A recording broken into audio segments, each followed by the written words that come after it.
with 6 minutes to go in the third quarter. After that, what changed? No, some turnovers. Got him out of transition, got on some easy points, and he got back in the game. For the second consecutive game, it looks to me like you don't have your legs. Do you believe that? Late in these last 2 games, it seems like fatigue's played a role. Yeah, I mean, I've had some easy shots. It's just not putting them down. What's the solution to that? Byron said he might consider sitting you for a game just to give you some rest. Is that something you would be open to? Probably not much of an option, really. I mean, just got to look at the body and see how it responds. And, the amount of workload and stuff like that, it might make sense. Kobe, you've evolved a lot throughout your career. One thing that's never gone away is that competitive drive. How mentally this offseason after those 2 major injuries, were there times where you were like, oh, damn, I might give up? And how do you deal with that in the twilight of your career with the way you guys are playing right now on the record? You just focus on, each step as it comes, each day as it comes. It's, obviously I've had tough moments. And, the thing that I always found effective was to just focus on, where you are at that moment in time. Just put one foot in front of the other. How was the off-season as far as the training went? Was it just as legendary as other ones as far as your work ethic? Or? It was tough. I mean, it's a lot tougher in a lot of aspects than the training regimen from the past, because it's kind of got to guess a little bit, because you have to factor in a lot of things, a lot of moving pieces in terms of age and body. Is this the most fatigue you felt in your career, 19 years? Well, yeah, I mean, it's just fatigue and then just general soreness, joint soreness, body soreness, things like that. Any specific part? Is your knee okay or anything like that? Everything.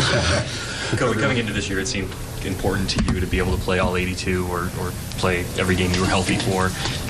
What's that battle been like as you try to prepare and make it so you are able to go each game?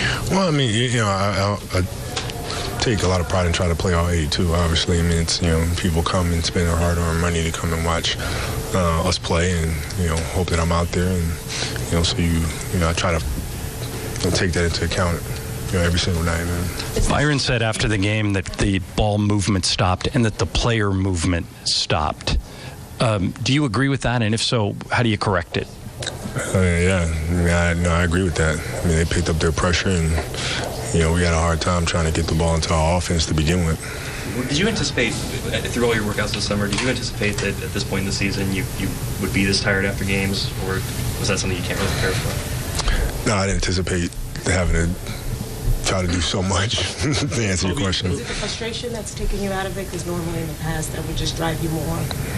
No, it's dropping me just the same. It's at this stage, and body doesn't respond as quickly, and I just got to try to figure it out. I mean, I understand what the workload is and what I have to do for us to be successful. Now it's just trying to figure out a way to have my body respond to be able to do it. Kobe, you've accomplished a lot throughout your career, everything. I mean, 5 championships individually, and your legacy remains a hot topic. The media's one way, and then there's a lot of things that are said. I mean, at times it feels like you don't get your due still. But when I talk to guys like Dirk or AI or these guys, the greats, answer the question. All they talk about is how great you are. Now, what do you think about their opinion? Well, their opinion is the one that really matters the most. I mean, it's the guys that you play against, right? The people that you respect, your peers, and that means the most to me. All right, so Kobe touching on a lot of points. I'd love to get your thoughts, Rob.